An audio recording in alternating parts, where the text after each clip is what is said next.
and we'll get started. First question, Mike Halas. Hi, Fran. Illinois, it looks to me like a team unlike very many you play. Is that true? And could you describe them? It's a very veteran-oriented group. They are extremely athletic. They have multiple scorers. And, I think they're not only one of the best teams in our league, but one of the best teams in the country. Tom Kakert. And what's Domask brought to the table for them as a transfer coming in? Well, he gives them a versatile guy. He's 2,000-point scorer.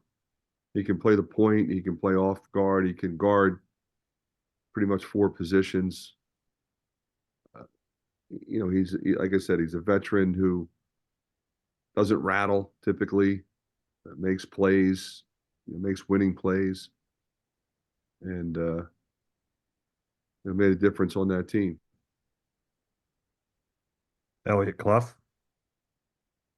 Morning, Fran. I heard during the radio broadcast that you had given a bit of a challenge to Ben Crickey after the Maryland game, and obviously he responded. I just wanted to ask and see if there was any more to that, what that conversation was like, and your thoughts on his response getting 14 boards the other night.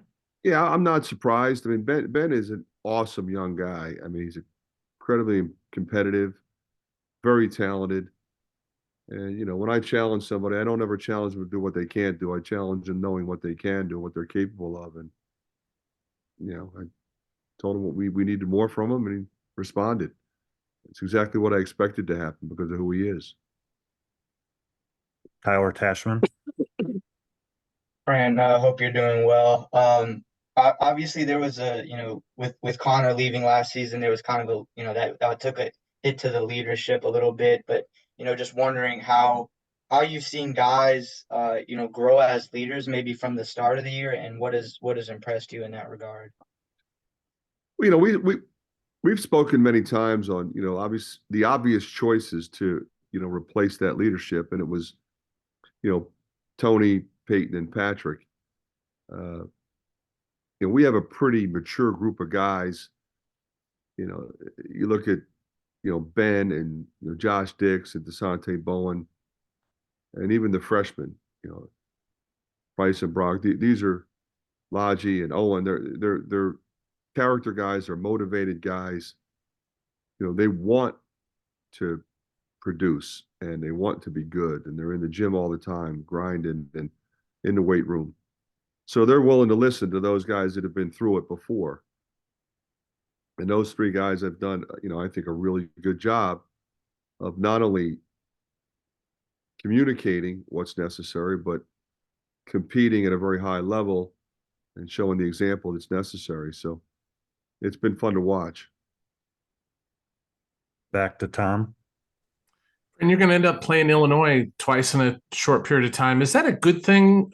Is it weird to not get them until this late in the year? Does it help with scout? Just kind of your thoughts on it.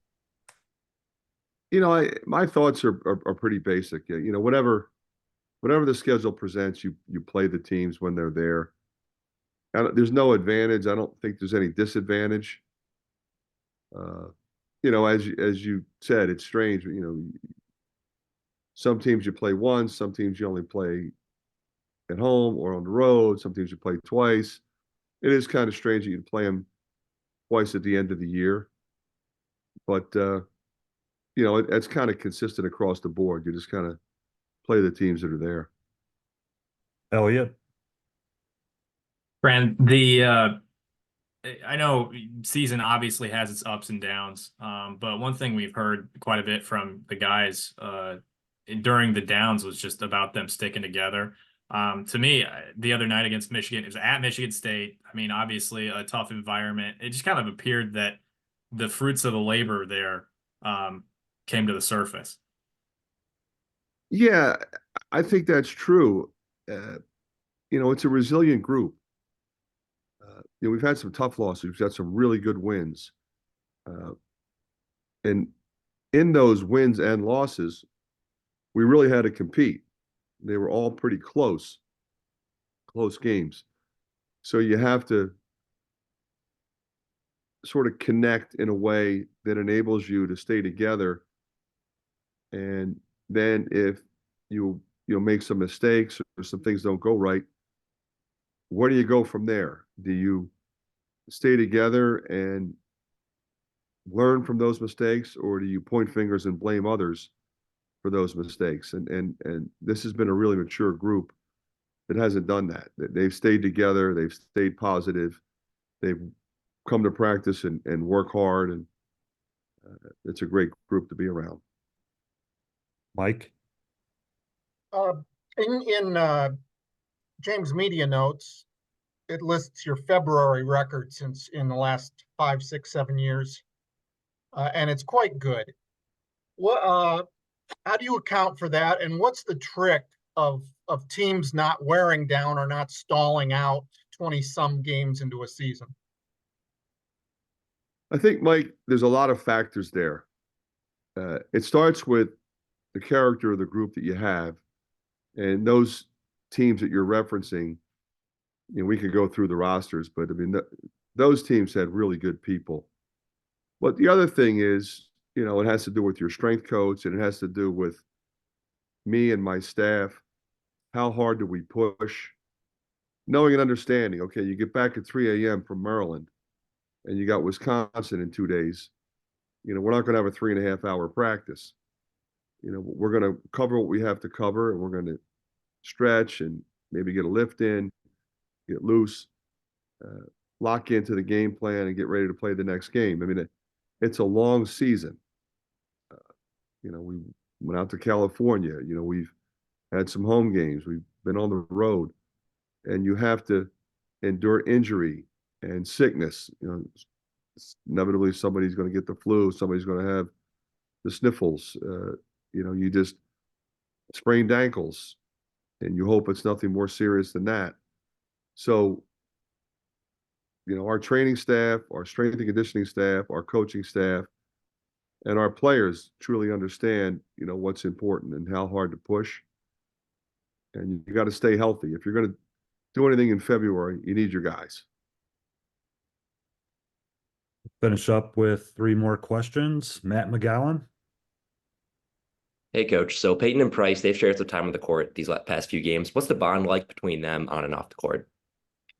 Very close, as you would expect, and you can see it.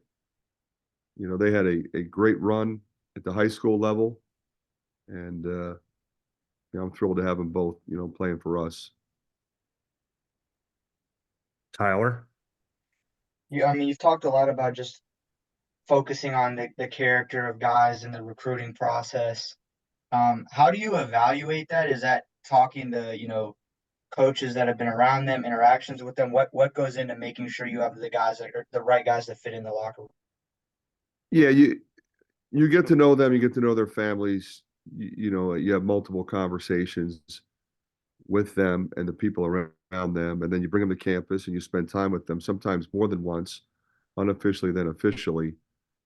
At that point, you pretty much know, what you're dealing with.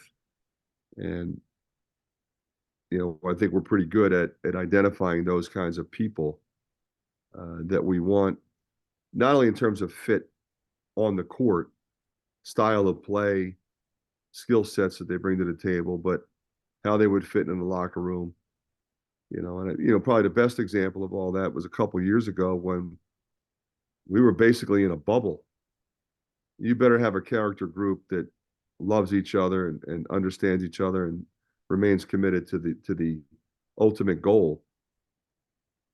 And so I'm really proud of our guys for that. And again, that's across the board, the players and the staff. Last question, Elliot. Fran, speaking of recruiting, I'm heading out to watch 2024 signee Cooper Koch tonight at Geneseo High School in the playoffs. What should I expect? The thing about Coop, he really never stops moving. plays extremely hard, and he impacts the game in a variety of ways. He's a really good shooter, so a lot of times people kind of label him that way, but he's incredibly efficient. He's not a mistake guy. He rebounds the ball. He competes in traffic. He moves it. He shares it, and truly understands how to win. So we're thrilled he's going to be in the black and gold. Okay, thanks, Coach. Good luck tomorrow. Thanks,